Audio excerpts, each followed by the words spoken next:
नमस्कार, मैं पंकज प्रसून। दोस्तों, इस देश में शहरी राजनीति एक ख़ास तरीके से चलती है। जब कुछ नहीं मिले तो झुग्गी झोपड़ियों में चले जाओ, उनको बोलो कि आपके साथ अन्याय हो रहा है। कुछ अमीरों की सरकारें आएंगी जो आपको उजाड़ देंगी।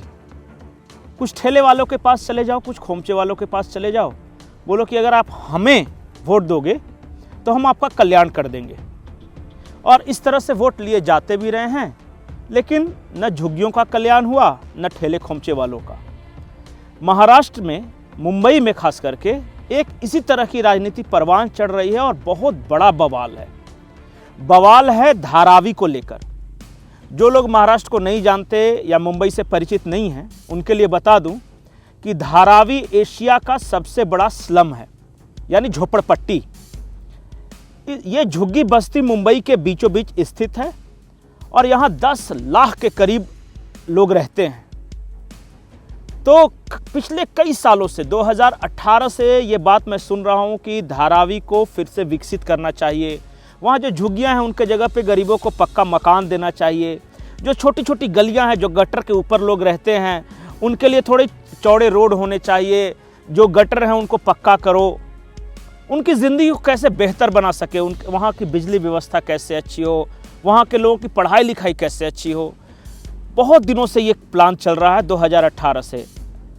अब धारावी रीडेवलपमेंट प्लान पास हो गया है। इसके लिए भी लंबी लड़ाई लड़नी पड़ी। जब देवेंद्र फडणवीस महाराष्ट्र के मुख्यमंत्री थे, उस वक्त इन्होंने धारावी रीडेवलपमेंट प्लान को फिर से लागू करने की कोशिश की। उसके बाद उद्धव ठाकरे की सरकार आई, कंपनियों ने बोली लगाई और 61 हजार करोड़ के साथ ये बोली जीती अडानी ग्रुप ने। अब तक सब कुछ ठीक चल रहा था। कैसे कैसे प्लान होगा वो सब कुछ तय था कि 3 फेज में हम धारावी को रीडेवलप करेंगे। उसमें क्या होगा कि सबसे पहले फेज में हम लोगों को कुछ जाके शिविरों में बसाएंगे, उनको पक्का मकान बना के देंगे, 2 कमरे का फ्लैट, 3 कमरे का फ्लैट, अलग अलग क्राइटेरिया था। और फिर उनको उनके फ्लैट में बसाएंगे। उसके बाद ये तय किया गया कि धारावी में कुछ ओपन स्पेसेस होंगे, पार्क होंगे जहाँ बच्चे खेल सकेंगे। लेकिन राजनीति हो गई अब इस पर। राजनीति ये हो गई कि अब सबसे पहले कांग्रेस ने विरोध किया कि झुग्गी झोपड़ियों को हम नहीं उजड़ने देंगे। कांग्रेस का तर्क ये था कि 10 लाख लोग रहते हैं, 6.5 लाख आपने मकान बनाने की बात कही है कि 6.5 लाख लोगों को पक्के मकानों में बसाया जाएगा। जिन लोगों को पक्के मकान में नहीं बसाया जाएगा उनका क्या होगा? उसका जवाब महाराष्ट्र सरकार ने दिया कि जो 1 जनवरी 2000 से पहले से रह रहे हैं उनको हम फ्री में मकान देंगे, लेकिन जो 1 जनवरी 2000 के बाद रह रहे हैं उनसे कुछ पैसे वसूल ले जाएंगे। अब कांग्रेस ने इसका विरोध करना शुरू किया और अब इस विरोध में वहाँ शिवसेना भी कूद पड़ी। शिवसेना का कहना है कि धारावी का एक अलग कल्चर है। धारावी में छोटी छोटी इंडस्ट्री चलती है, हथकरघा उद्योग चलता है, कोई कपड़ा सीता है, कोई सिलाई कटाई करता है, कोई चमड़े का काम करता है। तो उन लघु उद्योगों का क्या होगा? इस बात को लेकर भी जवाब मिला कि हम वहाँ एक इंडस्ट्रियल पार्क भी बना रहे हैं जहाँ जो छोटे छोटे उद्योग चलते हैं उनको भी जगह दी जाएगी। लेकिन कांग्रेस और शिवसेना का विरोध इस बात को लेकर है कि धारावी को डेवलप करने के नाम पे अडानी को 20,000 करोड़ का फायदा हो रहा है। और जब 20,000 करोड़ का फायदा हो रहा है तो इस फायदे का लाभ गरीबों को मिलना चाहिए। पहले ये तय था जो धारावी रीडेवलपमेंट प्लान में, उसके अनुसार 350 स्क्वायर फुट का एक फ्लैट दिया जा रहा था। अब शिवसेना और कांग्रेस की मांग है कि नहीं, अडानी को फायदा हो रहा है, अब इसे 540 स्क्वायर फुट का किया जाए या 550 स्क्वायर फुट का किया जाए। और इसी बात को लेकर विरोध प्रदर्शन हो रहे हैं। कई तरह के विरोध हैं। अब उस विरोध का लेयर इतना तरह का हो चुका है कि एक सेगमेंट जाता है, कहता है कि धारावी में बहुत सारे छोटे छोटे मंदिर हैं, देखिए आपके मंदिर को तोड़ देंगे रीडेवलप करने के नाम पे। कुछ लोगों को उसके नाम पे भड़काया जा रहा है। कुछ लोगों को इस नाम से भड़काया जा रहा है कि चूंकि धारावी में मिक्स्ड पॉपुलेशन रहता है, हिंदू, मुस्लिम, सिख, ईसाई सभी वहाँ रहते हैं, तो लोगों को उजाड़ दिया जाएगा, भगा दिया जाएगा।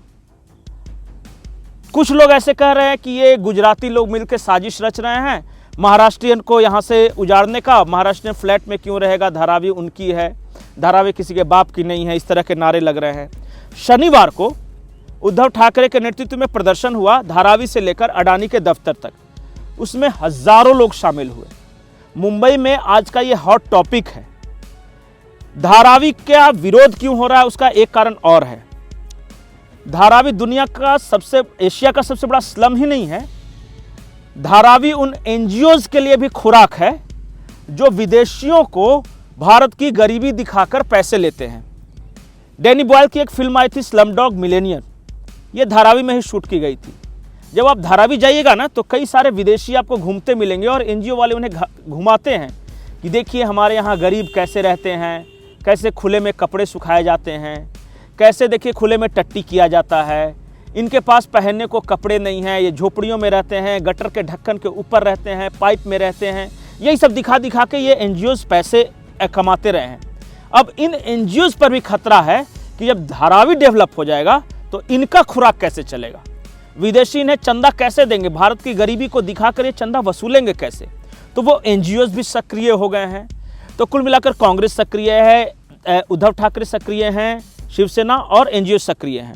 अब राज ठाकरे ने एक सवाल पूछा है, उद्धव ठाकरे के भाई, उन्होंने कहा है कि इस प्लान की इजाज़त तो उद्धव ठाकरे सरकार ने ही दी थी, अब विरोध प्रदर्शन क्यों, और 1-1.5 साल बाद विरोध प्रदर्शन क्यों?